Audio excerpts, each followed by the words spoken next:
Hello hello hello hello hello जी, hello, कैसे हैं आप सब? Hope you all are doing great at your home. So this is the last 45 days master plan.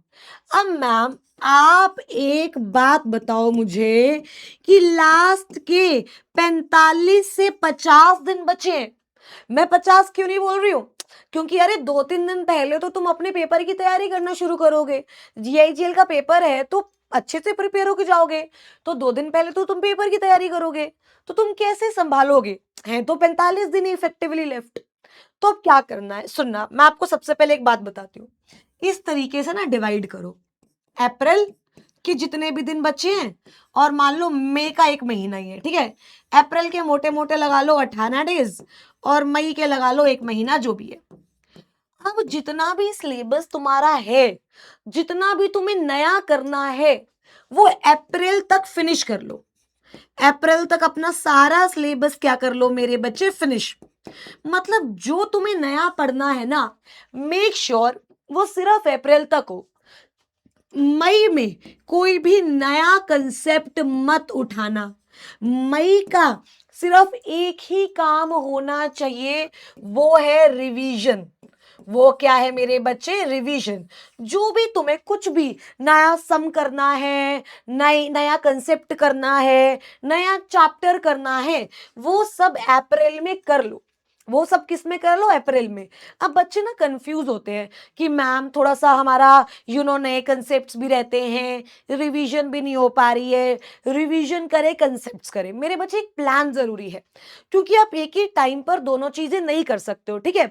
अब जितना ही अप्रैल का महीना बचा है, इसे डिवोट करो कंसेप्ट्स में. नए कंसेप्ट्स करो, नए कंसेप्ट्स को पढ़ो, नए चैप्टर्स को पढ़ो, राइटिंग प्रैक्टिस करो. अब जैसे हमारी राइटिंग प्रैक्टिस भी स्टार्ट हो चुकी है, राइट? तो राइटिंग प्रैक्टिस करो. अप्रैल का महीना ही होना चाहिए. और फिर जैसे ही आप मई में एंटर करो, नो न्यू कंसेप्ट्स, अब वी हैव टू रिवाइज. अगर आप ये स्ट्रेटजी फॉलो करोगे ना, तो आपके दिमाग में बहुत ही एक शांत स्टेट आ जाएगा, एक शांत स्टेट कि ठीक है, अब मुझे पढ़ना है, चैप्टर्स करने हैं. मई में अब मुझे रिवीजन करनी है. जो रह गया वो रह गया, कोई दिक्कत नहीं है. दूसरा, एक दिन में एक सब्जेक्ट उठाने की गलती मत करना. क्योंकि क्या होगा, तुम 4 दिन में एक सब्जेक्ट कंप्लीट करोगे, अगले 4 दिन में दूसरा करोगे, फिर 8 दिन के बाद जब तुम दोबारा पहले वाला सब्जेक्ट उठाओगे ना, तो तुम्हें आता ही नहीं होगा. डेली कोशिश करो 2 से 3 सब्जेक्ट उठाओ, ज्यादा नहीं उठाने. डेली डेली हमें 2 to 3 सब्जेक्ट्स उठाने हैं. अच्छा देखो, अगर आप एक ही ग्रुप दे रहे हो तो आपके लिए 2 सब्जेक्ट्स इनफ है, ऑल्टरनेट डेज बारी आती जाएगी. बट अगर आप मान लो 2 ग्रुप साथ में दे रहे हो, तो आप 3 सब्जेक्ट्स तक एक दिन में उठा सकते हो. अच्छा, उठाने को तो तुम 4 भी उठा सकते हो, बट 4 ज्यादा हो जाएगा थोड़ा सा, एंड वो रिदम नहीं बनेगा, ठीक है. बट अगर मैनेज हो रहा है तो 4 तक उठा सकते हो, बट मेक श्योर 4 से ज्यादा सब्जेक्ट्स नहीं उठाओगे, ठीक है. ये 4 मैक्सिमम लिमिट है. तो जब मैं रिवाइज कर रही हूं, मान लो मैंने उठाया जीआईजीएल रिवाइज करने के लिए, मान लो एक दिन मैं 2 ग्रुप्स दे रही हूं, तो मैंने एक उठाया जीआईजीएल और एक एसबीआईएल. जीआईजीएल थोड़ा सा टेक्निकल है, एसबीआईएल थोड़ा सा इजी है. और एक उठा लिया मैंने, मान लो ग्रुप 2 का सब्जेक्ट, मान लो टेक्स, क्योंकि वो प्रैक्टिकल है, ठीक है. तो 2 थ्योरी हो गई और एक प्रैक्टिकल हो गई. और क्योंकि अब मैं रिवीजन कर रही हूं, तो मैंने एलोकेट किया टाइम कि 2.5 घंटे जीआईजीएल पे दूंगी, 2.5 घंटे एसबीआईएल पे दूंगी, और 2.5 घंटे टेक्स पे दूंगी. 6-7.5 घंटे तो मेरे यहीं से निकल गए. उसके बाद जब मई आएगा तो ऑब्वियसली हम लोग भी आपको रिवीजन करवा रहे होंगे, राइटिंग प्रैक्टिस करवा रहे होंगे, राइट? तो आप ये मान लो कि डेली कुछ ना कुछ तो यूट्यूब पे चल रहा होगा. तो आपका 1 से लेकर 1.5 घंटा वहां जाएगा, ठीक है. 1 से लेकर के डेली 1 घंटा आप यूट्यूब पे जाएगा. वो इन तीनों के अलावा होगा. ये तीनों सब्जेक्ट्स तो मेरे चल ही रहे हैं, ये तीनों सब्जेक्ट्स तो मेरे चल ही रहे हैं. साथ में जो यूट्यूब पर हो रहा है वो मेरे लिए बोनस है, वो मुझे देखना है, वो इन तीनों के अलावा है. हो सकता है उस दिन यूट्यूब पे कंपनी लॉ चल रहा हो, बट मुझे वो फिर भी देखना है. समझ गए? तो अगर ये इफेक्टिवली देखो तो 2.5, 7.5, 7.5 और 1.5, ये 9 घंटे का तो इफेक्टिवली मेरा स्टडी प्लान यही निकल आया.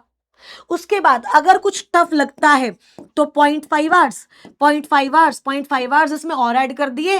11 से 11.5 घंटे का तो मेरा यही स्टडी प्लान कवर हो गया.